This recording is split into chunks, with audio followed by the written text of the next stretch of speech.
আজকে আমি তোমাদেরকে একজন বিশ্ববিখ্যাত মনীষীর গল্প শোনাবো।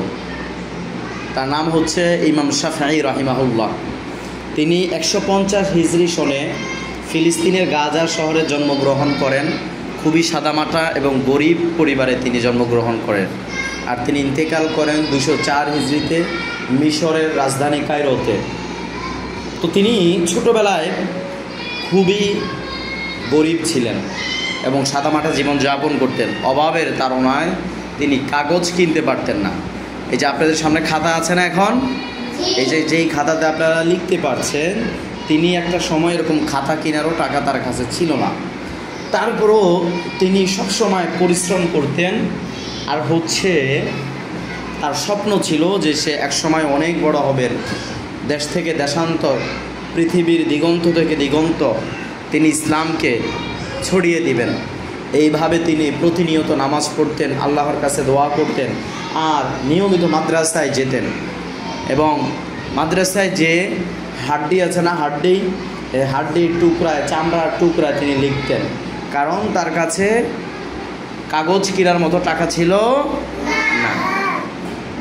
এইভাবে তিনি অধম্য পরিশ্রমের ফলে একসময় তিনি বিশ্ববিখ্যাত আলেম হন। পৃথিবীতে যে 4টি মাযহাব, একটা মাযহাবের ইমাম হচ্ছে ইমাম শাফিঈ রাহিমাহুল্লাহ। তিনি একটা মাযহাবের প্রণেতা এবং হাজার হাজার আলেম তিনি তৈরি করেছেন, হাজার হাজার আলেমকে তিনি গড়েছেন, পড়িয়েছেন, এবং তার পরিশ্রমের ফলে ইমাম শাফিঈ মাযহাব আজকে পৃথিবীতে এখনও প্রতিষ্ঠিত আছে, মানুষ অনুসরণ করেন। তো তার এই গল্প থেকে আমরা কি শিখতে পারলাম জানো? সেটা হচ্ছে, তোমরা যারা পড়াশোনা করতে চাও কিন্তু বলো যে আমার এটা নেই, ওটা নেই, খাতা নেই, কলম নেই, এটা কোনো বাধা নয়।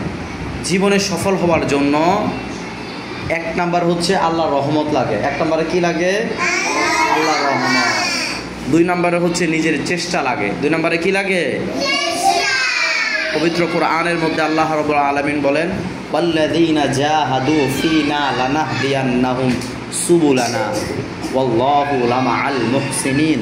আল্লাহ বলেন, যে চেষ্টা করবে আমি অবশ্যই তাকে পথ দেখাবো, এবং আল্লাহ সৎ ব্যক্তির সাথে আছেন।